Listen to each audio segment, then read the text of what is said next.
Hey, how's it going, everybody? Scott Spreitzer here. He's Tony George. We are DocSports.com. Welcome to this week's 6 in 6.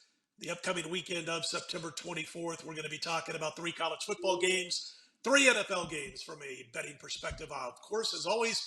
And before we jump into it real quick, you see that little banner up on top of your screen there where it says get a free $60 account. Well, that's exactly what it means. If you're not yet a member at DocSports.com, click on the link below the video, get yourself set up for that free $60 account. You can use those free $60 on any of Tony's daily packages or any of mine over at DocSports.com. Great way to give Doc Sports a trial run. Let's jump right into it. Tony George, we got big ACC battle. Clemson at Wake Forest. Clemson laying 7 in this one. It's on the road for Clemson, total 56. Wake off to the great start. We're going to find out if Clemson has mopped up the sloppiness that we saw against Georgia Tech a few weeks ago in the opener, or if Wake Forest is a legit top 10 contender this football season. Your thoughts on this one? Well, every time somebody thinks that Wake Forest is legit, they play Clemson and get their rear handed to them. As a matter of fact, Clemson handed them 10 straight defeats by 14 points or more, Scott. That's something that raises my eyebrows there a little bit. I would think, Clemson being 3-0, Wake being 3-0, but Clemson being 3-0, I don't know, as you stated. That's hardly a murderer's row of schedule. Georgia Tech, which they didn't look good in, Furman, and Louisiana Tech, who Louisiana Tech, Missouri destroyed, and Missouri got destroyed at Kansas the next week. So it's hard to tell what the barometer is for Louisiana Tech with the new coach down there. But Will Shipley's going to be the workhorse in this game. Why not? 9.3 yards per carry, Scott. That's like I am hip back in Nebraska days. I am hip. Back in the 80s, dude.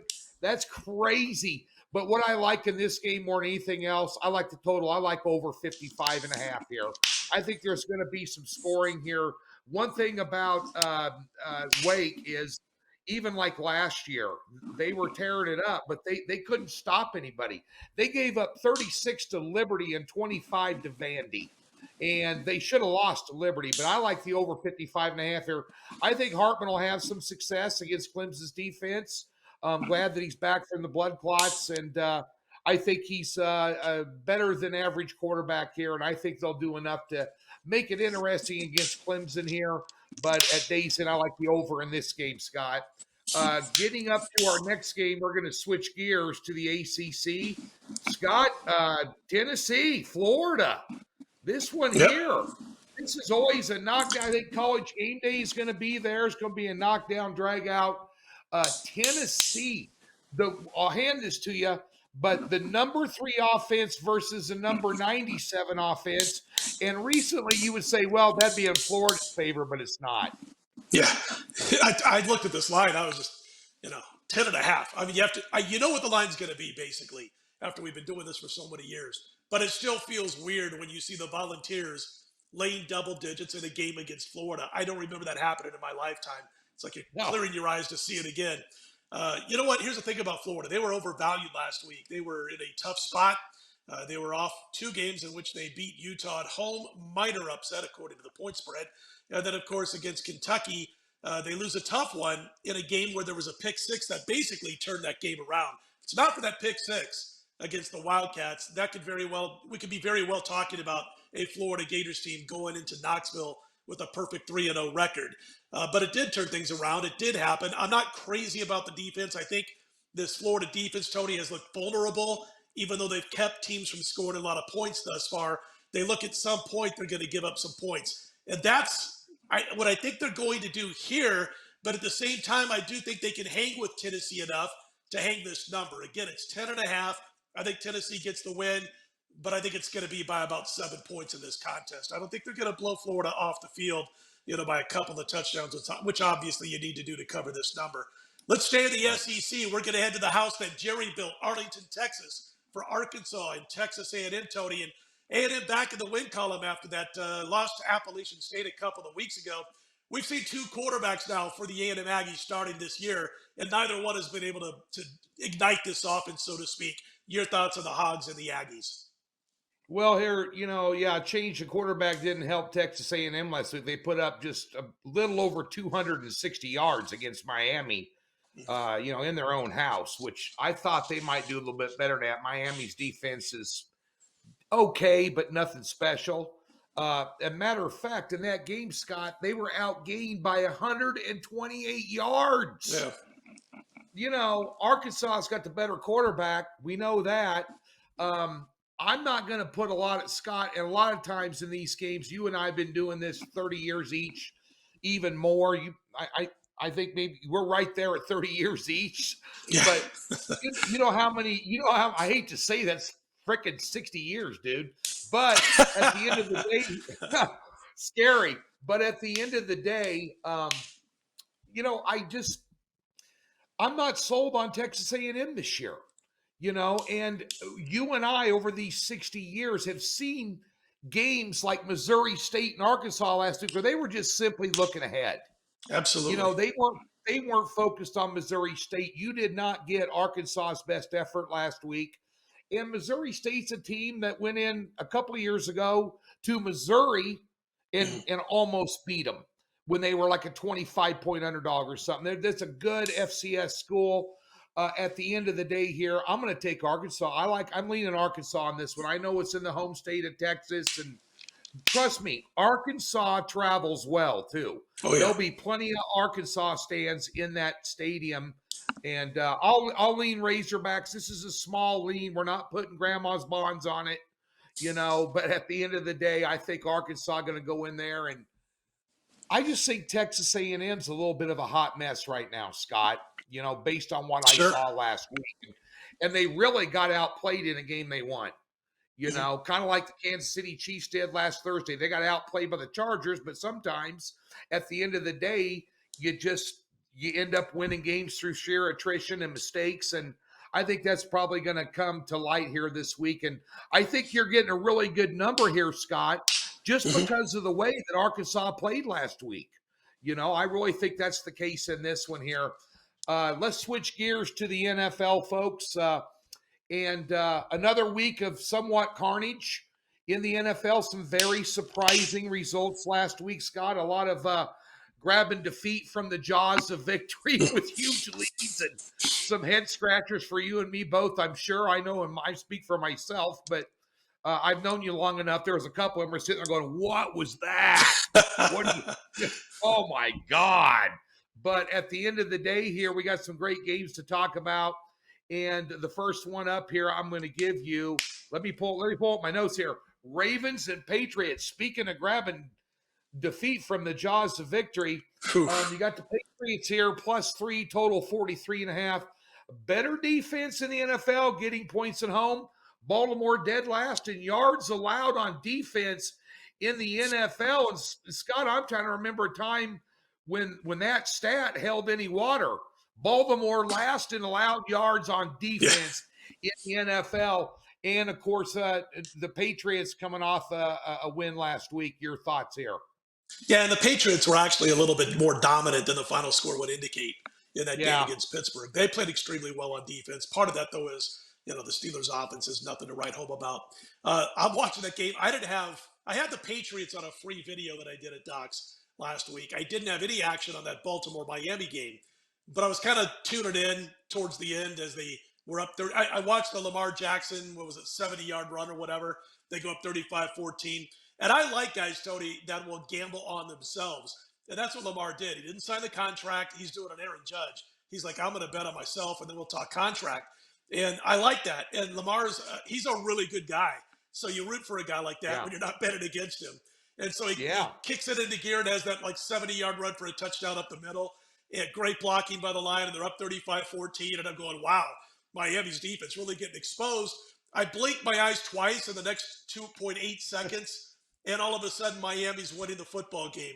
The breakdowns of the fourth quarter by that Baltimore defense, that Baltimore secondary to be specific, was almost unheard of under John Harbaugh. I mean, they were missing coverage. They were a mess. They looked confused. They were out of play sometimes pre-snap. After holding the team to 14 points the entire game, all of a sudden, over the final quarter, they can't line up right. So a lot of Right. breakdowns. I expect, you can't fix everything all at once in 1 week, but I would Right. suspect it's been a pretty nasty practice this week in Yeah. Baltimore's defensive camp.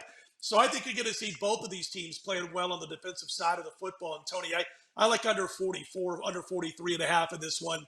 I think Baltimore's defense will come to play. I also think New England's well, and I'm not a big New England offensive fan as of yet, Tony. Yeah, and one thing I got to tell you, they need to spread the ball around a little bit more on Baltimore's side of the ball. All the Sure. yards they accumulated on offense last week, Lamar Jackson was responsible for all but 63 yards of it. So they're going to have to figure out, and that's the one thing I think that surprised me more than anything about the Ravens. Then we'll get the next game, Scott. Their inability to run the football, because that's kind of Harbaugh's earmark. Sure, absolutely. They got to run the ball. They got to open up space on the offensive line for the running backs. We know Lamar's going to get his because the guy's just so darn athletic and fast and everything else, football savvy. And so if a pass breaks down, he can bust out a few yards. But they got to be able to run effectively, at least 3.8, 3.9 effective rushing yards per pop with the running backs for this offense to be where they want it to be. But that defensive meltdown, holy cow, that was shocking. Tony, it's the Bills at those Miami Dolphins who pulled off the big comeback last week. Miami, Buffalo laying 6.5 for the most part, total 52.5.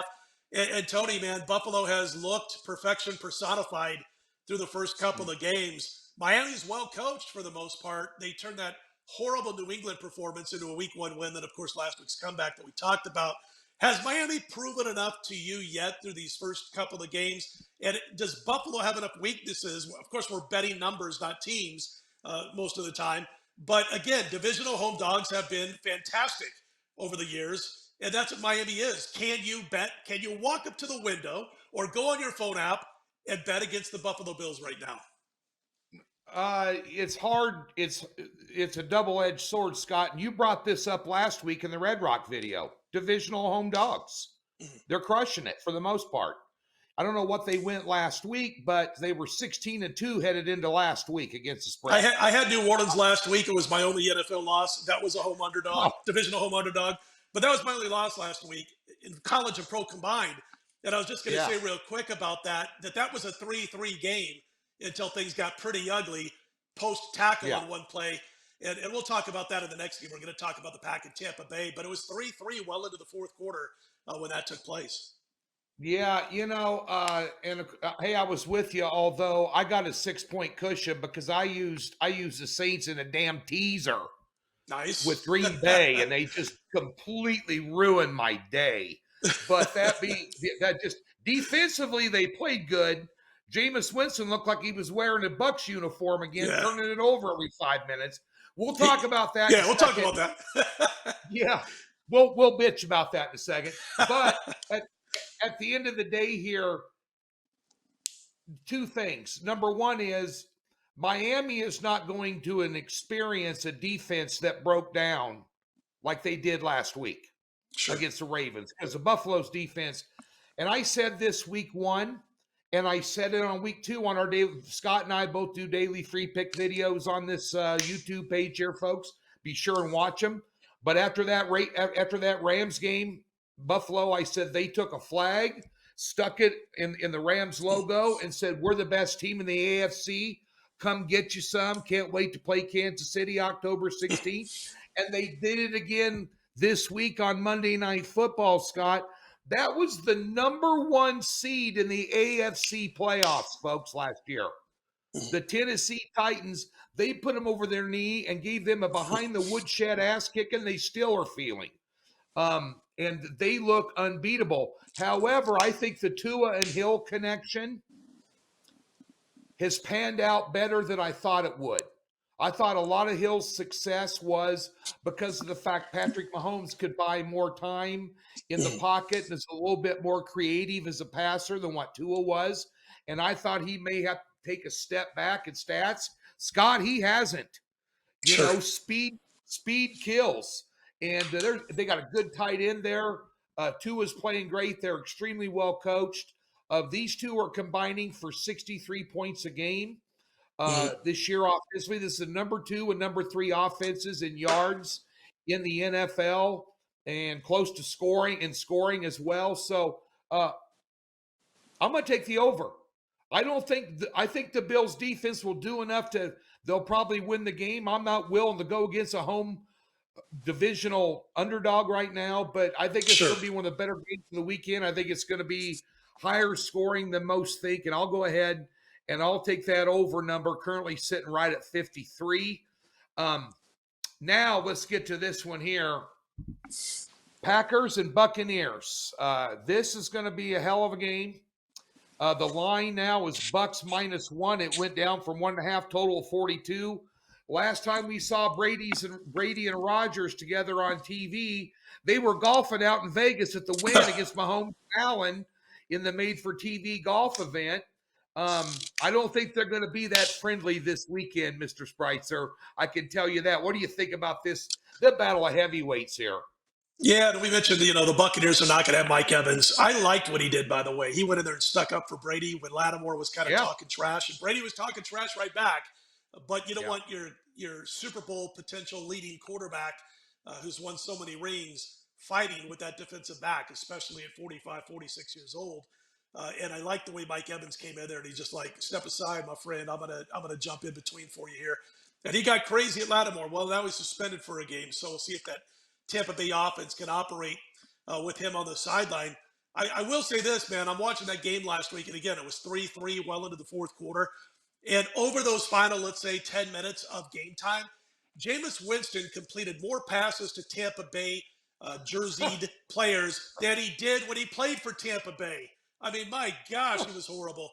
And the funny thing is you had a couple of Tampa Bay players who were saying, just hold on, we'll be fine. It's only 3-3, but Jameis hasn't woke up yet. And when he does, he's going to start throwing picks. I mean, they were saying that. This is why we fired his ass. Exactly. So, they're basically calling the shots, going, we're going to beat this team because Jameis is going to wake up and he's going to give us, some free possessions. And he absolutely did so. But I'm not impressed overly yet with this Tampa Bay offense. We saw them.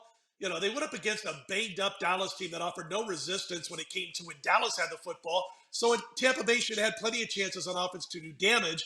They end up only scoring 19 points. They did dominate the game, but only 19 points. And then last week, as I mentioned, it's midway or so through the fourth, and they're tied in a 3-3 game. So they do have a ton of weaponry. I get it. They could bust out at any moment, but they really haven't as of yet.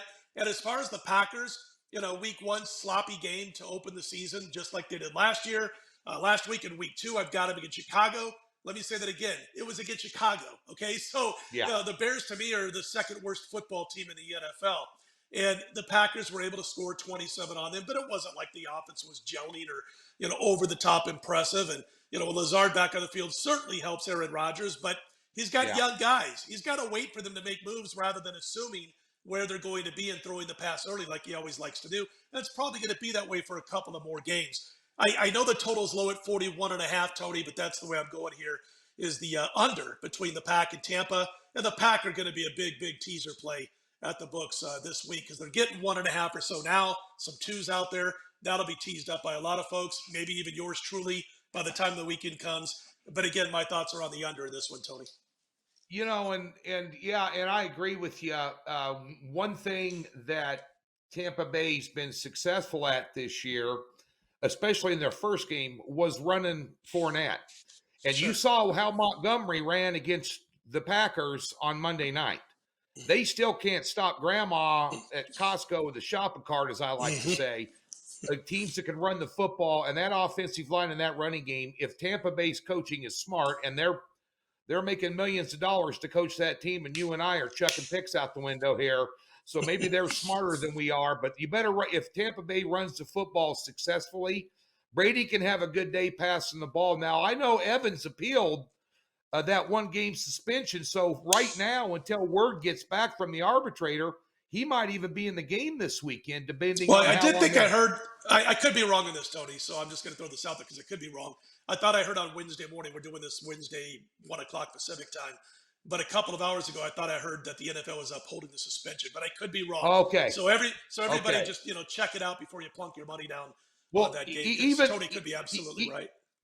Even more reason to run Fournette, which is going to eat clock, and they're going to try Tampa Bay in knockdown, drag out games. You've seen them over the years, even with Brady there.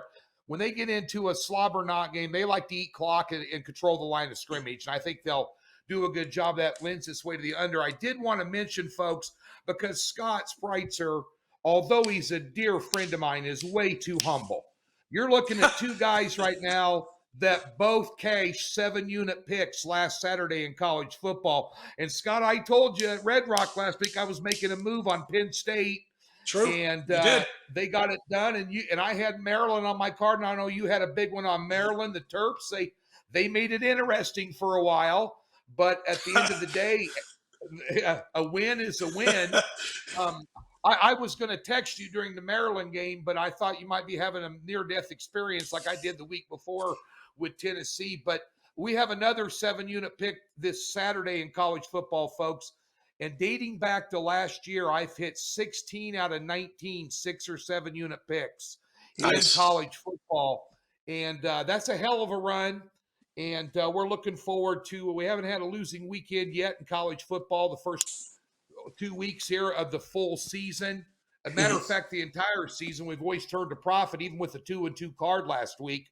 So be sure and get over to Doc's, take advantage of that free $60. And I know Scott's probably got another top shelf play this weekend as well. Yeah. We're going to make it hopefully 4-0 with 7-star plays so far this season. And last week I went 6-1, college and pro combined, and we're now 14-4 on the season, up about $4,200. The big play sweep last week in college and pro. And then, college has been really good, Tony. You talked about going back to late last season. Going back to late in the bowl season last year are now 15-3 in college. I only had 3 plays last week in college. I had 4 in the NFL, but 3 plays in college. And the first 2 were already in the win column. They're already done and over with. And both teams of mine won by 42 points, easily covering the spread. It was a 42-0 game with Ole Miss, 49-7 game with Minnesota over Colorado. And I got one game to go, and it's the 7-star. And I'm like, boy, I wish I could have saved some of those points for this one because this might be a little close. It was a little close, but we got the win anyway with 7-star. So it's been nice thus far, and we'll look to, get another 7-star in the win column this week, and again, build on that 14-4 college and pro mark. And again, folks, man, check it out. You see that free $60 account? Link is below if you want to set yourself up for the free $60 if you're not yet a member at DocSports.com. Then you get to apply the free $60 to any of our daily packages. The guy over there named Tony George or myself, and he did tell me at the Red Rock last week, I love Penn State. I love Penn State. He doesn't often say I love. He says I like, or I think this team's good. I love Penn State was the actual quote. So I can see why, because they spanked the crap out of the War Eagles. They handed Auburn the worst home defeat in 10 years. So I was feeling kind of fat and sassy about that, and I was rolling into that. Maryland game, kind of 1-2, but I hit that, big play, and I thought, boy, I really need this, and so I had an uneasy Saturday night, but as a win is a win, and I tell you what, Scott Spreitzer's been on it. There's not a lot of guys that went 6-1 last week combined because NFL is beating the dog piss out of the sharpest guys I know.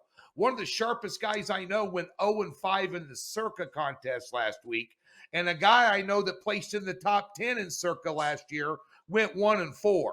So these are sharp. So, tread lightly. That's good news.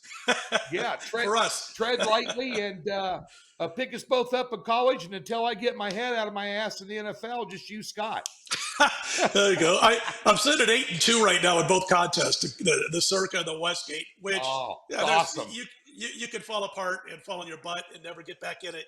So, but I'll tell you what, Tony, last year, week 1 of the NFL in the contest, I went 0-5.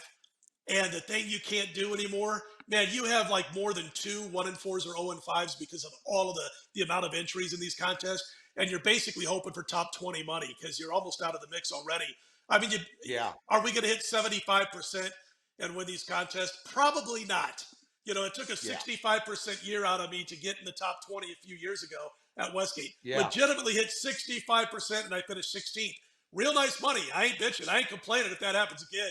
If I could turn 1,500 into 30 or 40,000, I'll be happy with the 15th or 16th place spot. But again, it's 8-2. So right now feeling good, and we'll see how it goes. I don't want to wake up the gambling gods. So we'll just leave it at that. And again, check out that free $60 account for Tony George or myself. Tony, I got to say this before we say goodbye. Let's do it, brother. Let's put them in the win column. Appreciate all those of you who are watching. Check us out at DocSports.com daily.